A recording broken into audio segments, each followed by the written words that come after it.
We're good? Good afternoon, everybody. I'll just get your attention to the front of the room. We'll just give folks a chance to wrap up their conversations from their last gathering in the room, and then we'll get focused on our next workshop. So as we sort of come together in this room, it's really nice to see so many friendly faces. I'm Alan Rudderman, and with me I have Alice Muirhead, and we're both with the Rural Coordination Centre of BC. And if you've just had a big question mark go up in your brain on that, that's a good sign for us, because we're here to try and help foster and build relationships, and hopefully by the end of the workshop you've got a much better idea of what we do, and you'll also probably, if you're from a rural community somewhere in British Columbia, you're going to find your place into our hearts, I guarantee you that. So greetings and gratitudes is something that Alice and I and the entire Rural Coordination Centre of BC network has learned from First Nations and Indigenous leaders in this province. It's all about having the conversations before content. And we'll just introduce you a little bit to that format right now. So Alice, why don't you say a few things about yourself, a greeting and a gratitude.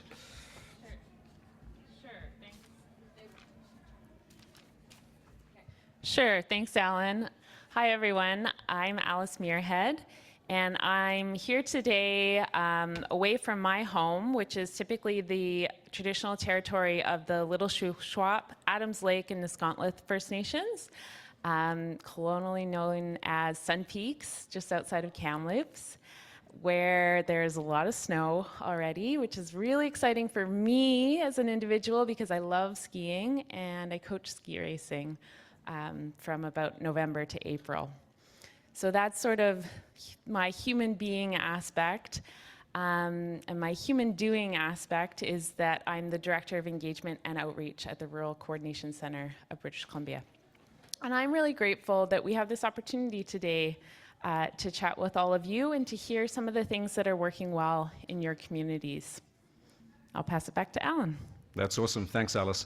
So folks, I'm Alan Rudderman. I'm a career rural generalist physician. I'm internationally trained. I've lived and worked in 4 provinces across Canada, all rural communities, and I retired from my clinical practice in Oliver in the South Okanagan in October of last year, after having worked there for 32 years. But most importantly, I'm a husband, I'm a father. We have 2 wonderful young adult daughters. One of whom, after doing a biology degree and working in industry for a while, has now gone back to BCIT, and she's doing the laboratory medicine technician program. So I'm looking forward to having many, many interesting conversations with Olivia. And with that said, my gratitude is, after we wrap up today, Olivia's going to drive from Burnaby out here, and I'm taking her out for dinner. She always loves spending on Dad's dime, right? So there we go. So why do we want to engage and talk to you about rural and thinking about aging in rural communities? I was thrilled when United Way reached out to the Rural Coordination Centre of BC and said, are you interested in coming in as a community partner and working with us as we think about this? Because there's some real wicked problems that we have to tackle, right? And it's possible. And it can be done in a very apolitical kind of way. So just a quick show of hands. Who of you in the room originates or lives and works or supports a rural community at the moment? Okay, that is incredibly reassuring, right? So, you know, rural life, and the reason I've stayed committed to rural medicine is it's exhilarating, it's exciting, it's challenging. It's easy to break down barriers in rural communities, because if you don't address and deal with the problem that the patient presents with in the office, you'll be on call tonight, you'll see them in the emergency room, and if you don't, if one of your partners saw them, you'll see them the next morning in the grocery store. So relationships really, really matter. But it's also difficult. You know, we feel that we're often potentially under-resourced. It's a big province that we live in. British Columbia is significantly large. The geography of this province is bigger than France, the whole country of France. We're bigger than Texas, which is huge. We have 10 distinct mountain ranges, and if you measure the coastline, including around all the islands in this province, we've got 28,000 kilometers of coastline. So we've got a lot of responsibilities. And then in March of 2025, we're trending to a population of 6 million people in the province. That's a significant jump from 4.8 million people in 2016. And then you throw in COVID and the challenges that that brought about. So before I introduce our first delegation that we're going to engage with, we've had to rejig the format a little bit. Kelly Gunn was going to join us today. Kelly's currently working on contract in the Ministry of Health, and Kelly was going to engage with you around the province's approach to a new rural health strategy. But with that said, we will dive into that a little bit. Kelly's just not here to present that work to you, and we'll also give you an opportunity to understand how you can leverage or dive into that yourself and apply it to the community that you hail from. I'd be remiss if I didn't recognize, in coming in from the Okanagan Silks First Nations and flying in by aeroplane out of Kelowna last night, coming into Richmond, that we're gathered today on the traditional lands and territories of peoples that we need to respect, we need to value, and we need to understand that there's a rich culture and vibrancy that we can learn from. So to the Musqueam, the Squamish, and the Tsleil-Waututh peoples, I say thank you very, very much. So one last piece, a little bit of a personal story for you. You know, our rural communities are very, very receptive and welcoming of folks that come and settle. And, you know, when I first arrived in Canada in 1991, I knew what I thought was a heck of a lot about medicine. I just didn't know a heck of a lot about people. And my first job was in a small little town in Manitoba, known as Gladstone. It's about an hour and 15 minutes due west of Winnipeg. I see one set of applause. The colloquial term for Gladstone was Happy Rock. And, you know, my wife Christine and I, we were recently married. We'd moved out there. I'd gone to do a 4-month locum, and we ended up living and staying there for just about 4 years. But we'd been in town for about a year, and the second Christmas that we were there, I had a very elderly patient, 97 years old. We'll call her Mavis, just so we can keep her identity anonymous. Mavis had come to hospital, seen one of my colleagues, had what is known as walking pneumonia or ambulatory pneumonia, and she was in a rough state, but you know, she lived on the legacy family farm. Her husband had passed away 20 years prior. Her children had all moved, but she was living on the homestead, and she was determined she would die on the homestead as well. So she refused to be admitted. So I'd come into the clinic on Christmas Eve, and there was a set of orders that, because I was covering Christmas and New Year, that I have to go out twice a day to give Mavis her antibiotics.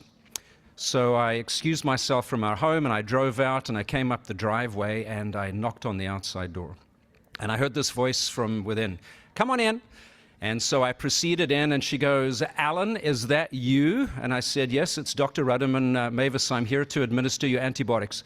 Before you come through to the living room, would you mind putting the kettle on? Make us both a cup of tea." So I fumbled my way around the kitchen. My wife's way better at that than I am. Made the tea and brought it through to Mavis, and I sat down on the couch, and we learned a little bit about her life. I administered her antibiotics. And then she kind of sat upright a little bit. She goes, "You know, Alan, how are you and your new bride, how are you fitting in to this community?" And I said, "You know, Mavis, it's a really good question. Thanks for asking." I said, "You know, we've been here just over a year. I'm really starting to feel local." And she straightened right up, and she said, "Listen, Sonny, you're not local here until you marry one off and you bury one." And that was a really tough set of rules, knowing that we probably wouldn't put deep, deep roots down there. But it gave me an insight as to the honesty, to the frankness, and just to the joy that I could have in rural medicine. And, you know, up until my retirement in my community last year, I continued to do house calls. You learn more about people in their environment than you do bringing them into your environment. And that's something that's really important. So with that said, let's advance to the next slide. We'll give you a bit of an overview of what we're up to today. So we're going through the welcomes. I'm going to introduce to you Elder Geraldine Tom and Tiana Biello. We'll then have a series of questions. We'll have some open questions from the audience on that one. We'll then do a shared presentation to you on the Rural Coordination Centre of BC and why we think it's important for you to get to know us as a community partner. We'll have a discussion, and then we'll probably be ready for our end-of-day break at that point for those of you that complete your sort of obligations today. So 4:30 will get you out of here. So if that's okay, we can move on.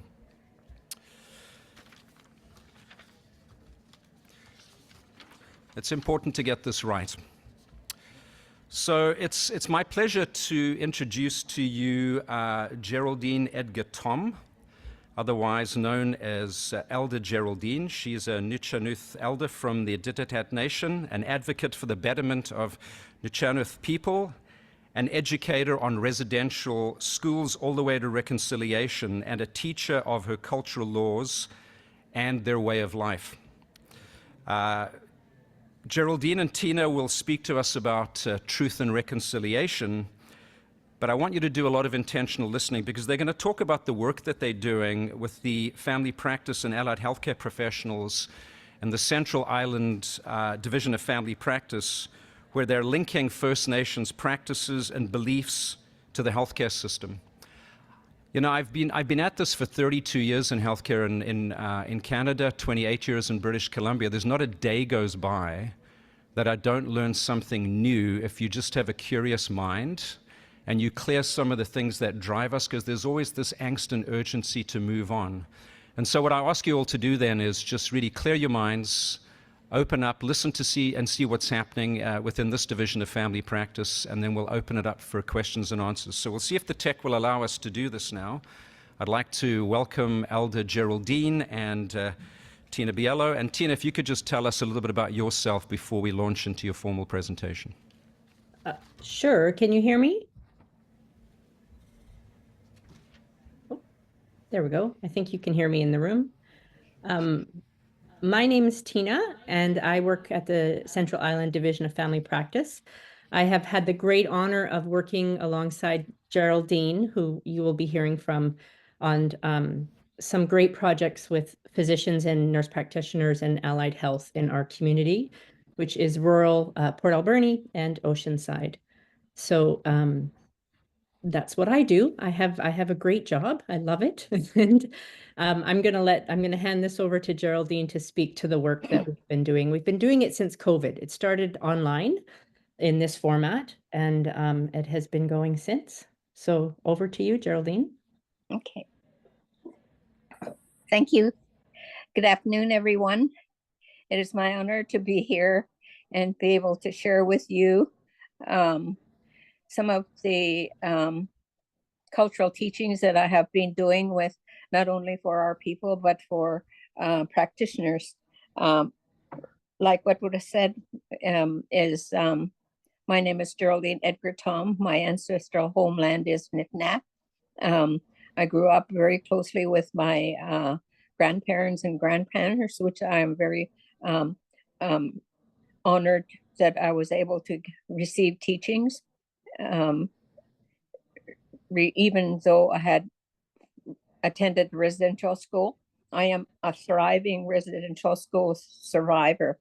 And I have been working with, as you probably have heard, and recently passed, Blessie's art,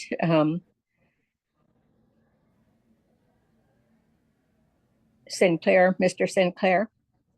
I'm honored to have met him and be able to carry on some work that he has pushed. And it's the call to action. And it's regarding the residential school. And it's things that we First Nations across Canada have set out to right a lot of the traumas and injustices that have happened. At the same time, building relationships. And this is what I have endeavored to do, is build relationships between RCMP, schools, health people, caregivers of sorts. And the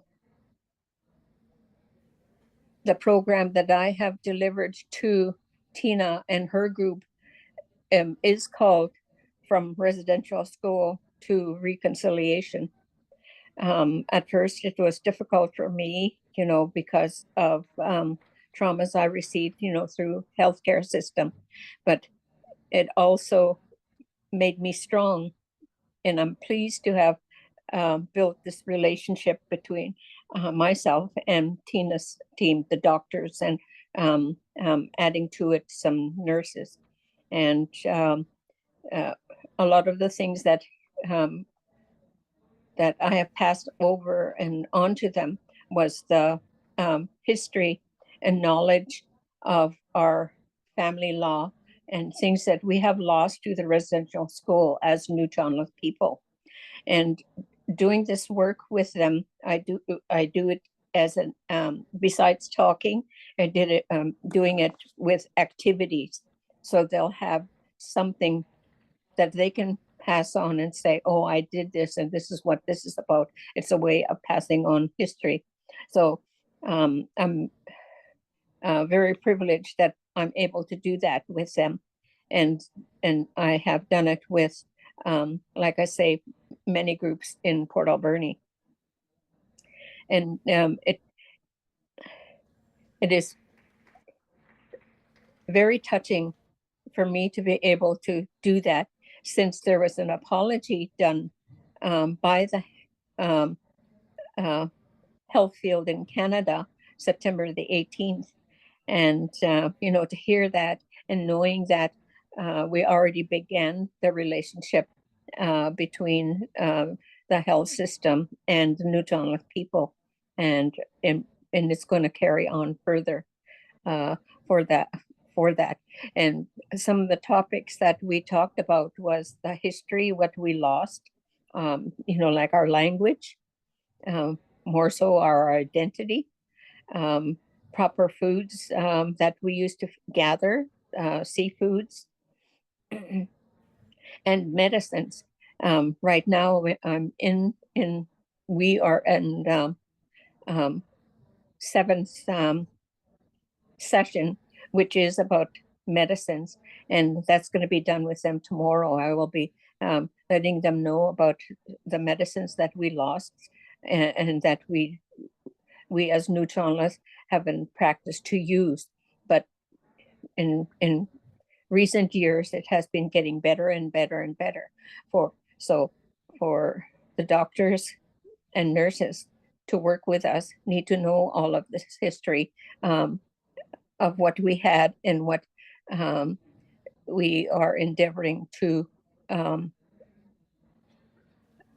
develop and do more of.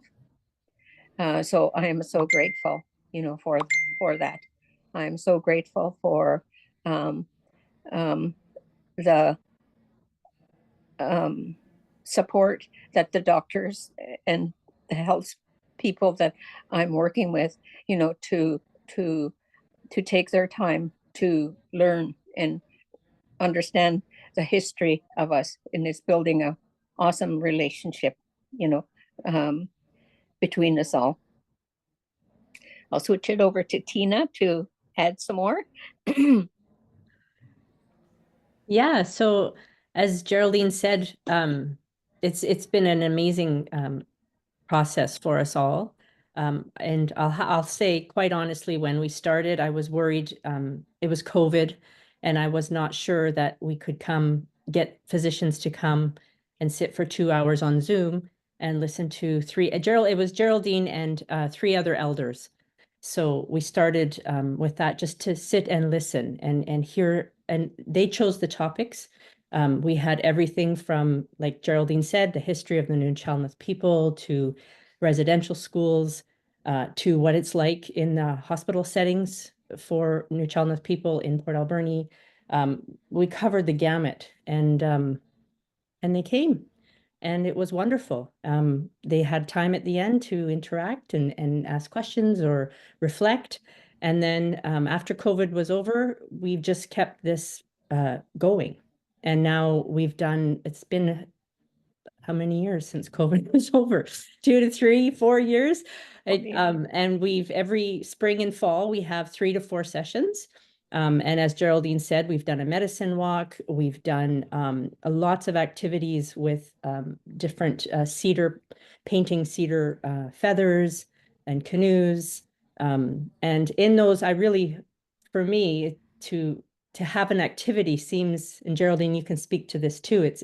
It's a really wonderful way to receive teachings, because your hands are busy, but you're listening and also eating. We have dinners, and it's just become a really amazing community of providers coming together, and it's expanded. So we've started with the physicians, nurse practitioners, and now we have a primary care network in Port Alberni, and we've have pharmacists who come, nurses. It's just keeps growing. So I think it's a wonderful thing. And like I said, it's an honor for me as a project manager to have this kind of project evolve in the community. So, yeah. When Tina talked about how it was delivered, it was showing the way of how I received teaching, hands-on. So that was the purpose behind it. And when they were doing all the different activities, I taught them a little bit about our Nuu-chah-nulth language, what do you call certain things and things like that. So they understood, what it was. So language was a big part of it too, which was really good, and I also talked a little bit about, while we're going through this, was the experiences that I went through residential school and not being able to do a lot of the things that we did. So it made me stronger, and it made the doctors understand where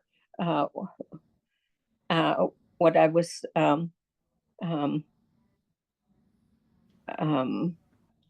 suffering with, in from going to the residential school, because I was I become anemic and sickly, and after I went back home, my grandpas and my grandmothers reminded me of our teaching. So that was what's kept me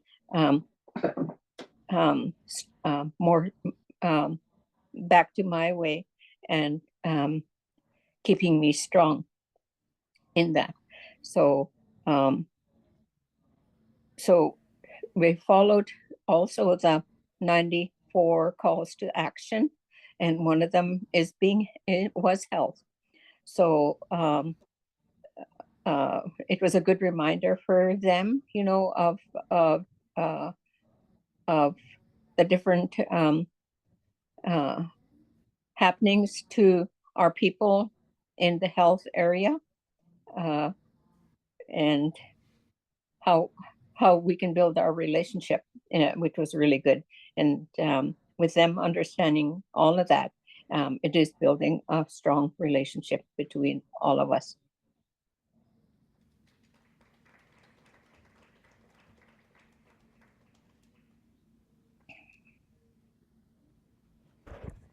So Tina and Elder Geraldine. Yeah. Mm-hmm. It's Alan here, one of the moderators of the session. Elder Geraldine, I wonder if I could ask you maybe the first question. We've got about 15 to 20 minutes in hand. There's a big audience here. I'm not sure if you can see them. They've all been listening very intently to what you've been saying. Oh, but, no, I didn't see Elder, my first question, I guess, is, so many of us have probably over the years, we've driven the road from Parksville across the island, through the community, onto Tofino. You mentioned Nitnat, and I've had the pleasure of being out there a few times to go kite surfing and windsurfing over the years, but never really paid attention to the First Nation that has settled there and has spent a lot of time in that area. Can you give us an insight what it's like within your nation to be aging? I just turned 60 late last month, and my wife and daughters have been reminding me that I'm starting to get a little bit older now and to be thinking about life a little bit differently, maybe not taking as many risks in my personal life anymore. Can you tell us what it's like in your community to be an aging First Nations person, and how does your culture support folks in transition, particularly if their health is letting them down a little bit, and how do you keep people independent? Any pearls of wisdom you might have would be very, very helpful right now. Mhm. Yes. Um, well, I'm 76 now, and then knowing, the history, I very seldom go see a doctor, just because of the circumstance of residential school. So my grandparents, said, to use a lot of these things, for that. So I'm fortunate in that way that I had a privilege of good teachers, through my grandparents. However, some of them at in the community are not as fortunate because of circumstances, through the residential school and the food and things like that, that wasn't very good, and what is available to them now, have ended up with, like diabetes or uh, arthritis and um, uh, um, obesity, and many, many, many conditions that wasn't passed on to them. And, the community is a distance from services, say. It's an hour either to Duncan or an hour to Port Alberni.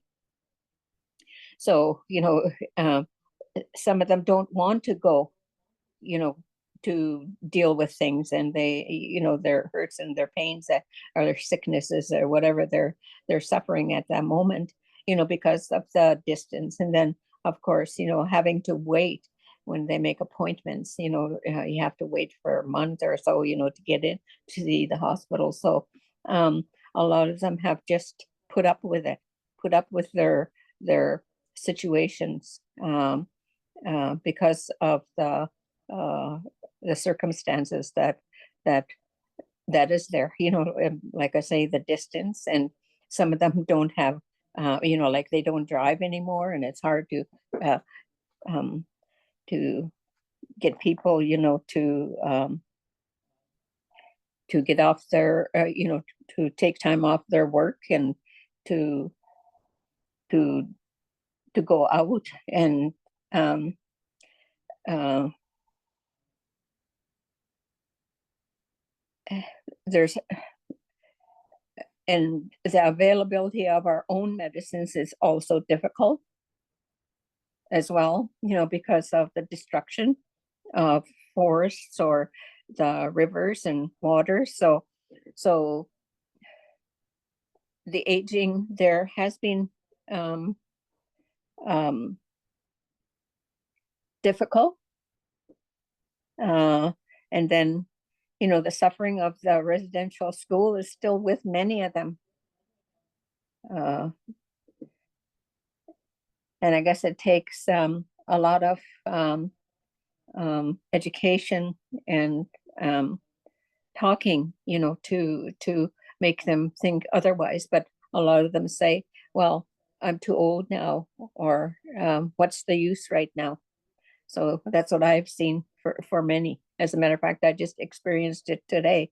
I was at a residential school meeting today about survival. and and most of them are elders, seniors, who who who don't get the care that um, uh, that they need, or afraid, you know, to request um, anything. So they'll just go without the care. Um, a lot of them uh, do a lot of things on their own. Um, yeah.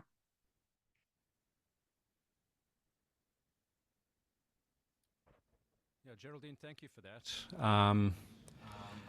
I heard embedded in that this connectedness to land and to water and to air, which is not something we necessarily as settlers are intimately connected to unless we're out recreating or doing something in the outdoors. And I certainly feel the sense of loss around the naturally occurring medicinals that you're witnessing disappearing because of the deforestation on the island. I'm going to open it up, if I can, then Tina and Geraldine, to the audience here. We've got Alice, who's got a microphone. She can take it out into the audience. So just, for you folks that are gathered here, just any questions or comments that you'd like to direct to our two presenters. Hi, this question is for Elder Geraldine. So what I'm hearing you say, and correct me if I'm misunderstanding, is that when it comes to rural remote, it's better, and elders or seniors, it's better to come out rather than expect them to put all the effort into coming in to, say, Duncan, which is where I'm from, Cowichan area. Is that what I'm hearing you say? Like to make the effort and build the relationship by coming out to the community where you or others are at? Yes, and I believe there's a group that is starting to do that, and they're very grateful for that. But it's also depending on the weather and things like that.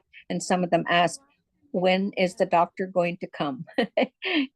So yeah, it's better for them, the service provider, the health service provider, to go to the community rather than the elders going out, or a pregnant person too, because of the roads. Yeah, thanks for those insights, Geraldine. We have another question, I believe, Alice. Yep. Oh, all right. Elder Geraldine, thank you very much for your discussion and comments. My name is Don Fletcher. I'm from Winnipeg. I'm different of this particular group. I've been told by others of First Nations in Manitoba that many of the people who go to visit doctors, because of the residential school issues, that the lack of trust in terms of being able to present to doctors on an easy or a regular or with ease. Is that an issue here with you or with others that in this part of the world? Yes, it sure is.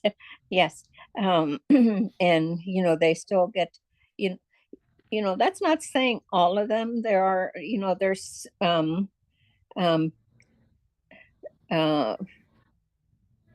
there's still a lot who suffer with that, with not having the trust of the health system because of circumstances, and then availability as well.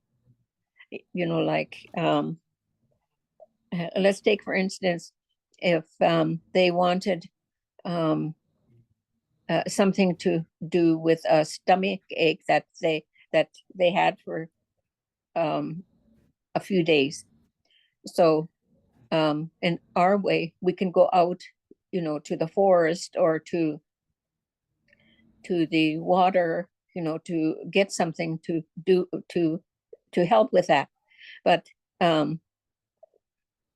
because there's that's not available now because of the forest destruction, they have to go to town, and then they say, what the heck, we're not priority, so why go, and it's because of that. Some of them are good and some of them are not. It's just, same as us, a lot of them have become impatient, I guess you could say.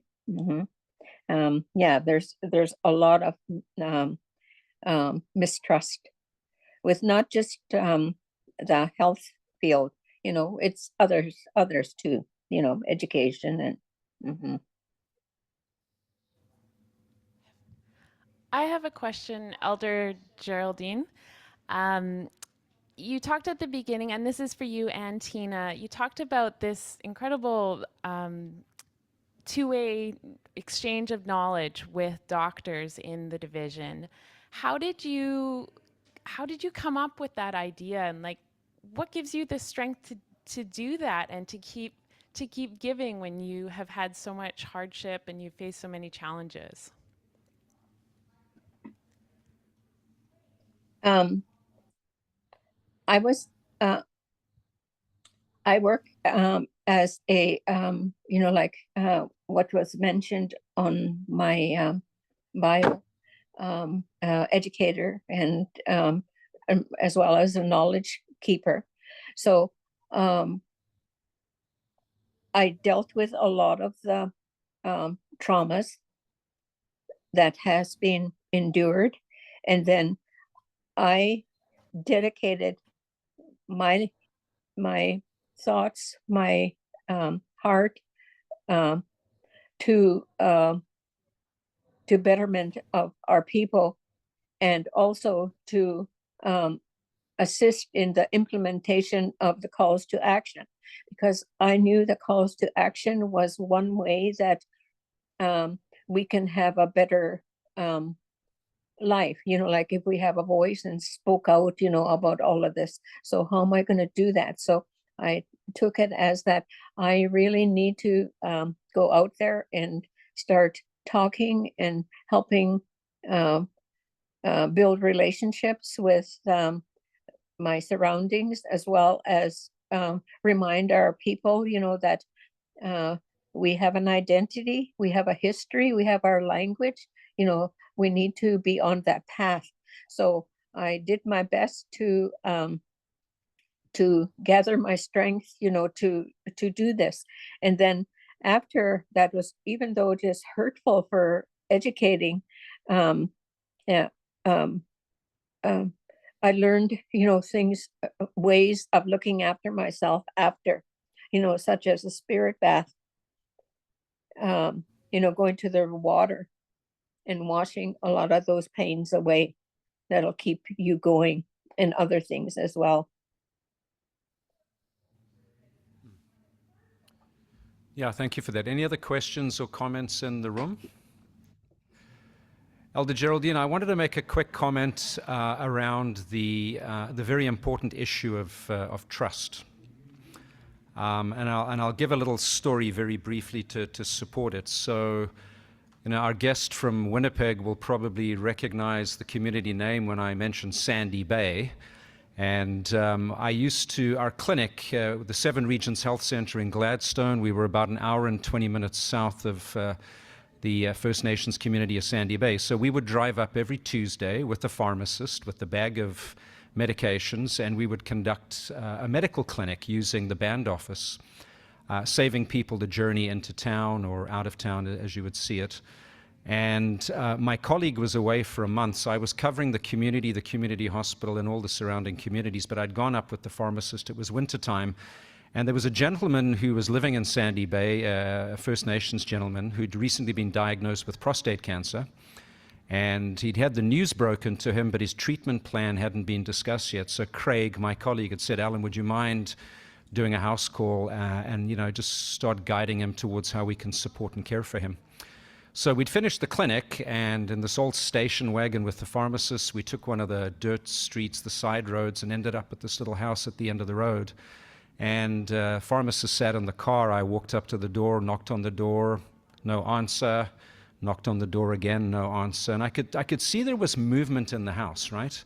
The light didn't come on, nobody came to the door, and after 5 minutes of knocking at the front and back door and peeking through a window, I just left.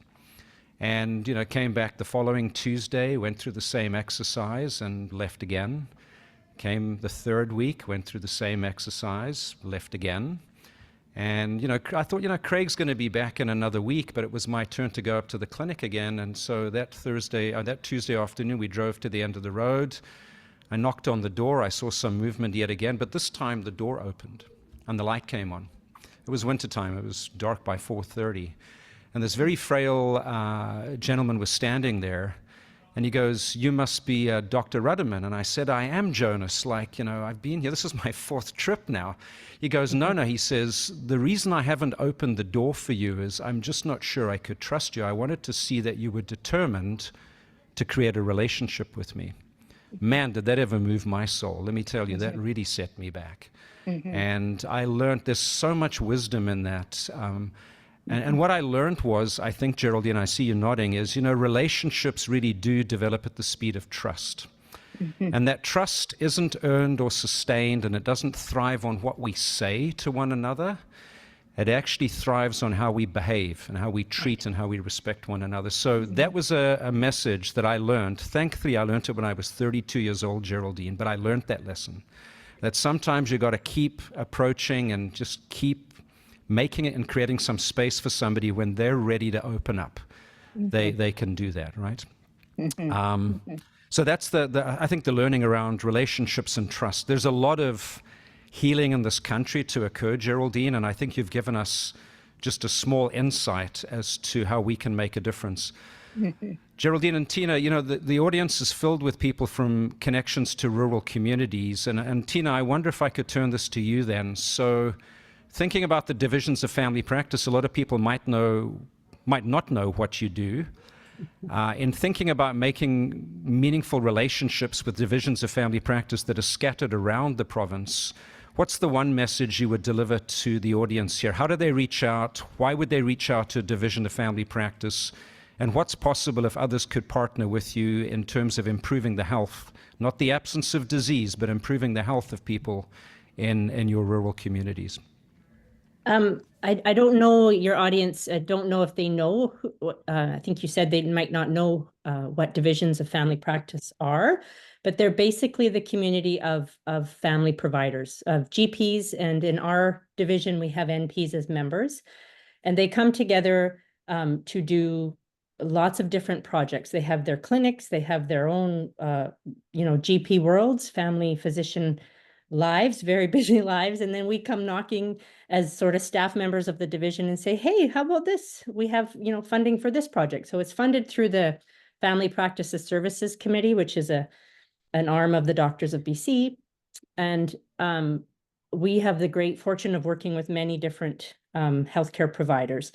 And speaking about NITNAT, Alan, I work with Dr. Ian Warbrick, who's a specialist, and that came about through another project under the Division of Family Practice. And actually he goes in, the project is he and a GP go into NITNAT, Hawaiiat, which is Banfield, and 2 nations off of the west coast of the island, Howzit and Heshquiat, and they provide clinical services once every 3 months. So it's exciting when you can get projects going. So I would say if you're looking to make a relationship with a division, please do. They're there to support physicians and nurse practitioners.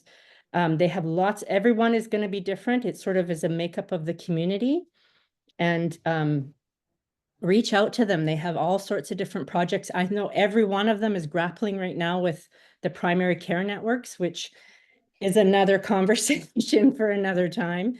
These are mammoth projects funded by the Ministry of Health to improve primary care, and every division will be involved in one in some way, and they're very complex. So if you are from an organization, community organization, and have an interest and input in primary care or healthcare, please get a hold of them. I know, we have an executive director, project managers, and so forth. So, and for us, with working with First Nations has just been the joy of my projects. I do many different ones, and that one has been really paramount for me. And I think it's what you said, Alan, about building trust. It's the same. It takes time. I've been with the division 7 years, and some physicians, it's taken them that long, not all of them, but some of them, to trust me. So, it's true in every community that we have to just, we move at the speed of trust, honestly, for every project and everything, and things don't always go smoothly. So, when we can stick around and say, hey, we're still here, like you knocking on that door, then in the long run, I think it helps support our healthcare community, who support patients in our community, who are us. We are all patients of a physician, hopefully. I know a lot of us don't have a doctor. And that's part of what we're trying to solve. So, yeah.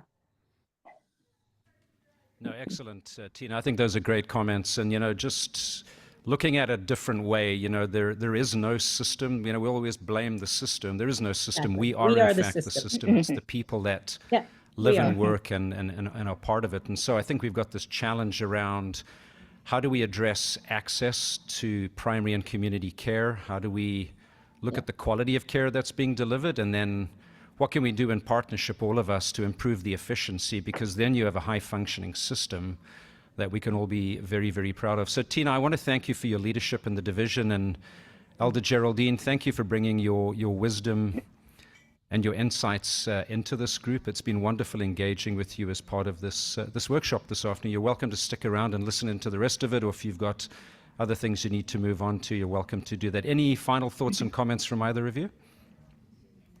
Yes, I'd like to say something. Well, first of all, I'm so, I feel so privileged to be able to come and give a little bit of you, on happenings. And the more that we build this relationship, like as you say, and understanding and knowing the history of who we're working with, I believe it will build a trust. Like I said earlier, I did not trust health system, because of back history. But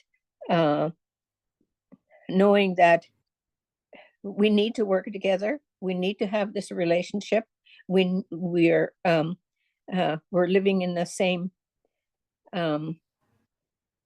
town, or we're living in the same place, and we need to get along. We need to get along and help one another and build that trust with one another. Get rid of racism. Get rid of a lot of the things that happen. Like a couple of the doctors that's with Tina, they didn't even know that there was such a thing as a history of the residential school system, that we were taken away, and they shed tears, because of that. And how many other ones don't know that, so when we know the history of both, I even talk about history of other countries, when I'm doing a presentation, and so with a strong relationship and understanding, then we have trust. That's what I believe. Thank you. Mhm. Mhm.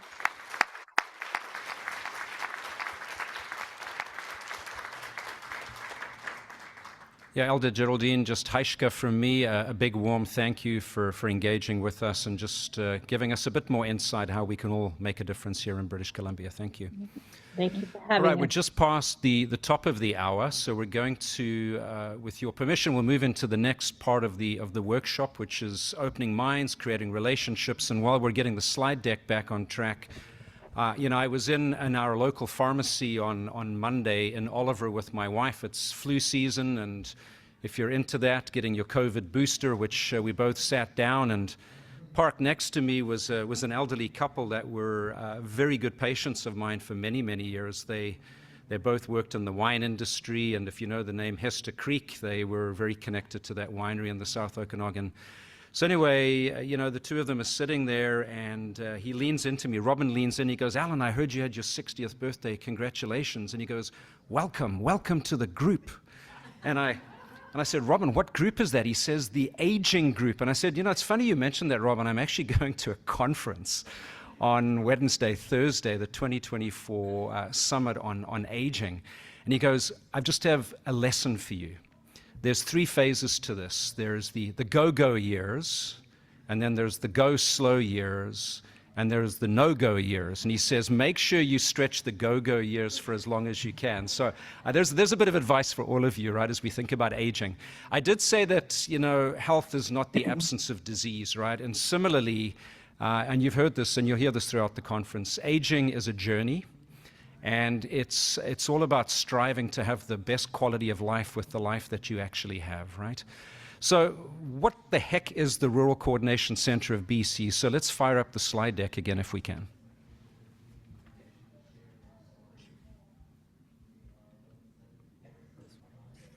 Just back this one here. That's it. Okay, perfect. And we can control it through the... Perfect, so we'll stay on this one. Thank you. So that's great. So, so I'm a physician. Why are physicians not sitting in an office practicing clinical medicine or extending maybe their skills and abilities into the realm of trying to make a difference through partners and networks? So back in 2007, so Doctors of BC and the government have this really interesting relationship. It's like the BC Nursing Union and the government. Every so often contracts come around and we negotiate, and then the medical association sits down and they try and figure out how to divvy out the proceeds of those negotiations. So, I'm sure most of you know doctors are otherwise independent contractors in this province. There's been some changes occurring recently around longitudinal family practice and the way we want doctors to do business. Doctors don't have pension plans.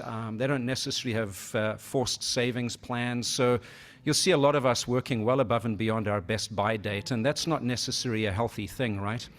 But rural doctors, we got organized in late 1990s. Some of you from the northern part of the province will remember the Northern Rural Doctors Group. There was a job action. Doctors walked away from the emergency departments, and it wasn't to deny patients clinical care. It was to put pressure on the government of the day to think about doing business differently. You couldn't possibly be running a full-time family practice and running an emergency department, delivering a baby, doing a house call, finding a break to be with your family. And so we had to find a different way of doing business. And we came up with an agreement in 2001 called the Rural Subsidiary Agreement. It was an additional $6 million, which sounds like a very generous amount of money, to support about 104 communities. But it was the start where the government agreed to sit down with physicians and listen to some of the issues that we uniquely have in our different communities. Peter Newbury, who used to live and work in the north, Dr. Peter Newbury once said that when you've seen one rural community, you've seen one rural community. And boy, have I seen a lot of them. I was president of Doctors of BC in 2016, and I traveled this province. There's no two communities alike. And it's not just rural. This province has got rural, remote, isolated, First Nations and Métis Charter communities scattered all over the place. We might be 20% of the population, but we're 80% of the geography. It's a big area to cover. And then we have challenges with that. We have challenges with weather, we have challenges with geography, which can impact transportation and all sorts of other things. You all know this, you live this kind of life, right? So in 2007, we sat down with the ministry and we said, through the Rural Subsidiary Agreement, we think we should be pulling the health authorities and the regional health authorities and really thinking about how we can allocate some of these negotiated monies for doctors and actually reinvesting it in creating healthy rural communities. Now that's kind of unheard of, and the profession, the medical profession, my colleagues pushed back. Some pushed back a little, some of them pushed back a lot, because we were taking their share of the pie that would show up in a paycheck every 2 weeks, and we were saying we want to do business differently. And the whole idea was to create a set of circumstances in rural communities where we could retain the doctors we have, and we could recruit new doctors into town, and also meaningfully invest in creating collaborative teams. And again, there was some resistance. Here we are in 2024, that $6 million I talked about is now $150 million. So you can see the scale and the rate of investment if you do the right thing. So Doctors of BC led out on this. The Rural Subsidiary Agreement was created. And then the Rural Coordination Center was funded in 2007.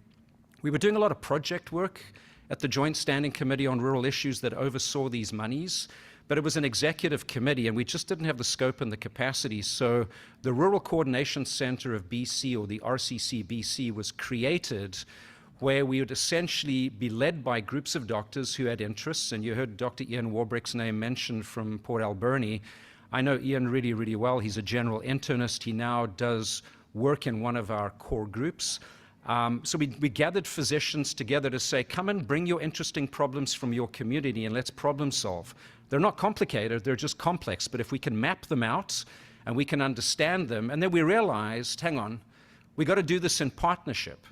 And so we looked within our group, and what came out of that was this idea of towards unity for health, really thinking about who should be at the table, because it's always easy to blame the person that's not in the room, right?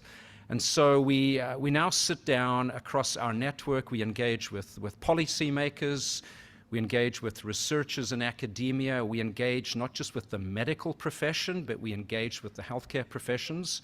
The most important partner we engage with is, guess what? Communities. So civic leaders, community members, people that are out advocating, and then also really importantly, because we love the stage we get to dance on in rural communities. We don't just have community practices. Some of us are fortunate enough to have small rural hospitals with an emergency room and other levels of service in them as well. So we get this wonderful place to live, work, and play, but we know the solutions lie in partnership. So the Rural Subsidiary Agreement, I've talked about the dollars, that's what drives the process. That smiley face that you see on the screen there is Kim Williams. We recruited Kim Williams a number of years ago. She's a nurse that used to lead out at Perinatal Services BC. We loved her networking abilities. So we went out, we headhunted her, and we hired her, and we brought her in. And that's, our network now is built out of not just physicians. We have folks like Alice who come in and bring a specific skill set, and the whole idea is to try and enhance how we organize and deliver healthcare in rural BC. Next slide, please, Alice. So, of course, to do the work, you have to have some sort of focus, you know, and the way I've always processed it in my head is we should be working towards some form of meaningful change. And there's only 5 pieces that all of us need to understand to get to meaningful change. The first is you've got to have a vision. So build a vision amongst your partners. You then need to bring in the right amount of skills to get the work done. You have to find the resources, not just the money, but the resources to be able to make sure that your momentum that you're creating around change is going to be positive. You have to create incentives. If you want people to change behavior, you've got to put certain incentives in front of them. Again, it's not just monetary. The most important commodity we all have is time. And so if you don't value people's time, they will just walk away. They'll be anxious, frustrated, and leave. Once you've dealt with the vision, skills, resources, and incentives, then the last thing you have to agree upon is coming up with an action plan. And it's not just a plan, it's an action plan. It's a doing thing. So when you put those 5 things together, then what you can do is introduce meaningful change. Form follows function. The resources or the money will come when you go with interesting, novel, and unique ideas. I was told something years ago, you know, I've been to 3 different universities. I studied in South Africa. I did a master's in business at SFU, and I did some time out in Regina at the University of Saskatchewan, delivering babies and so on. And somebody said to me, Alan, you never go to the Dean of Medicine with a problem. You go into the Dean's office when you knock on the door with a solution. They'll sit down, and if it's something they're willing to embrace, they're going to take it on, and they will become a champion for your cause. So all of you that are in these partnership relationships, this is a great way to move forward. So we cultivate relationships. It's the foundation of what we do. It's all about, as you heard with Elder Geraldine, it's all about creating trust with the people we work with. It's the foundation of our work. We coordinate projects. We don't come up with all the funding. We basically go to the funders, but we help coordinate, and we guide, and we mentor, and we support people on how to get the job done. We also advocate, for those of you that know the RCCbc, we advocate for a healthy rural British Columbia, and of course that includes the continuum of aging. We create, I believe, really good learning opportunities for healthcare providers in rural BC, and even though we're using doctors' money, we often do this in collaborative teams. So we share the love, the money, with nurses and community paramedics and other folks working in the hospitals to try and get the work done. We facilitate a significant amount of rural healthcare dialogue, and Alice is going to talk to you in a minute about an interesting opportunity we'd like to invite you to join us in. And we do a lot of coaching and mentoring. And then the last thing is, if you don't have the evidence, you can't support the agenda. So we're very tied and very closely linked to supporting rural health research. And Nellie Elkey and Dee Taylor in the Interior are the 2 scientific co-directors at the RCCbc. Next slide, please. Okay, so just a few things. I'm not going to bore you with the details. The pandemic came along in March 2020. You've all heard of telehealth. And then all of a sudden we were told we go into lockdown. No, you can't go into the doctor's office. No, you shouldn't go to the emergency room. Well, how the heck do you deliver healthcare in a province when you can't allow people to be with one another, to see one another? And, you know, just ahead of the pandemic, we were working through the Rural Coordination Centre of BC with the First Nations Health Authority. They were doing some really interesting things in organizing and delivering virtual care into communities where you couldn't necessarily take a nurse or a social worker or a doctor. They were putting broadband internet connections in, sometimes using a satellite phone just to do the link. And then they were connecting patients or the remote provider. It could be a nurse in a remote First Nations nursing station. You could connect them to somebody more centrally. The pandemic came, and then what we did is we took money in speaking to the Joint Standing Committee on Rural Issues. We gave every single rural doctor and every nurse who was providing frontline care in a rural community, we gave them a Zoom license, not just the Zoom licenses you people use, professional Zoom licenses that allowed you to pull into like 1,000 people together if you needed to at a time. We also organized the first conference in British Columbia at the onset of the pandemic, and that's where the rural strategy developed. So the art of the possible is really listening to people with unique, interesting, and sometimes oppositional ideas. Opposition doesn't mean they don't like what you're trying to do. They're just saying, I have something else you need to listen to. Maybe we can do business in a different way. So that's what we do with real-time virtual support. Next slide.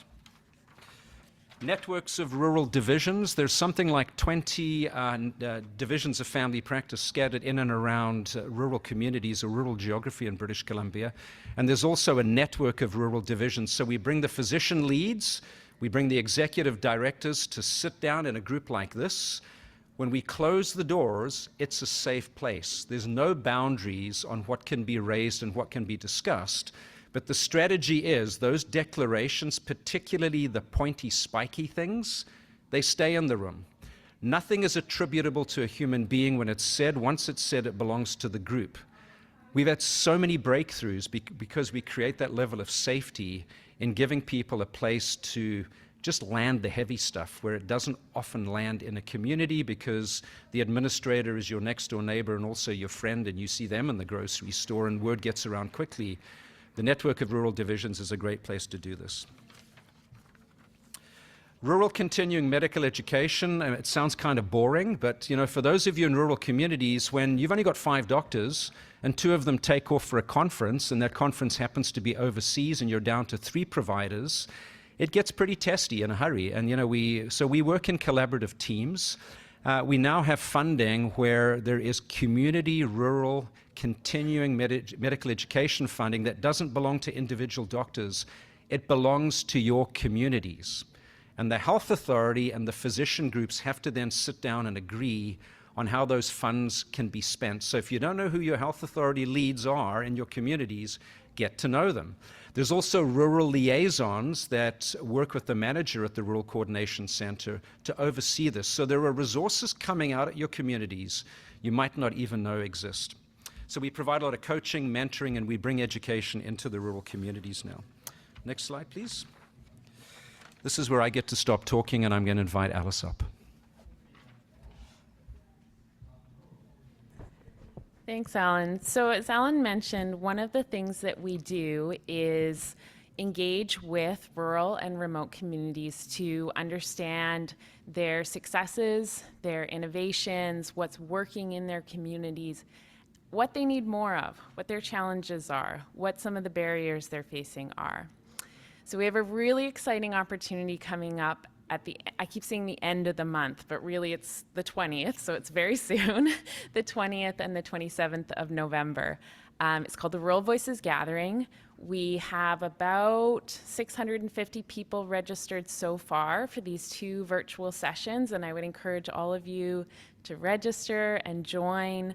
It's an agenda from 8:30 to 1 p.m. on each of those days with a series of breakout groups. So there is an opportunity for you to share your experiences and to have a say in the changes you'd like to see and how you can be part of those changes. The breakout groups will be as small as 5 people or as big as 20 people. So it really is, even though we're hoping for over 1,000 people, it's really a chance for your voice to be heard. And this is really about health and wellness. This isn't just the absence of disease. This isn't just about emergency services or even about doctors and communities. Even though we are quite about doctors and communities, we are about other things as well. Between these two sessions, there will be in-person gatherings in communities. So you may have already received an email or seen a poster in your community for a session that's happening, and those are being hosted by facilitators who we trained in advance of this gathering. That we have some of the lovely facilitators in this room here. And those community discussions will be a chance for people to come together and talk about what can we as a community do to improve the way care is delivered, improve our wellness. I think Alan said this earlier, and this is something we say all the time at RCCbc. We are the system. Every one of us is the system, and we're not going to improve, whether it's senior care or aging in place or transportation for health services, we're not going to improve those things by pointing fingers. We all have to have a role in it somehow. And it doesn't mean you have to do everything. Just means you can be part of the solution. So this is a great opportunity. We have a booth in the exhibitor hall. If you'd like to learn more about our programs, more about this opportunity, you can sign up for our newsletter. Great, thank you.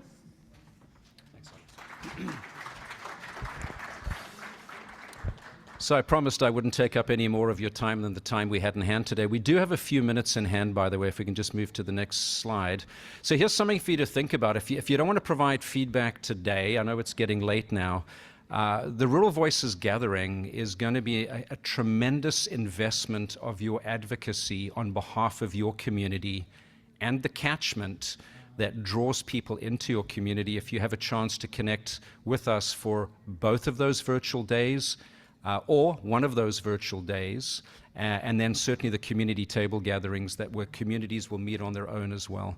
So, we're really curious, like, what is working well in your community? What can we learn from you? Like, if you go around rural BC, there are some places that are super vibrant, and I'm going, how are they keeping it together when, in my town in Oliver, of all places, the emergency's been closed twice in the last 5 days. Like, what's going on in Vanderhoof that's not happening in Oliver, right? Those kinds of things. What would you like more of? Or, sometimes, what would you like less of in your community? Are you over-policed? Are you over-administrated? Does your community not have enough of a say? The rural strategy that Kelly Gunn and the ministry are working on, and, I've seen the framework, it's really exciting. There's going to be a tremendous opportunity in that to actually finally re-empower communities to have local community connection, to create meaningful partnerships. So we could do this at the micro level, at the community level. We can do this at the meso level, the regional level, and then we can do it at the macro level, which is where all the policy starts to happen anyway, at the provincial level. So tremendous amount of opportunities. So if anybody's got a pearl of wisdom they want to share now, what's working really well in your community, we'd love to hear it. Or what would you like more of? We'd love to hear that too. Or if it's just late in the day, join us at the virtual gathering, and we'll hear more from you then. Okay, thank you very, very much.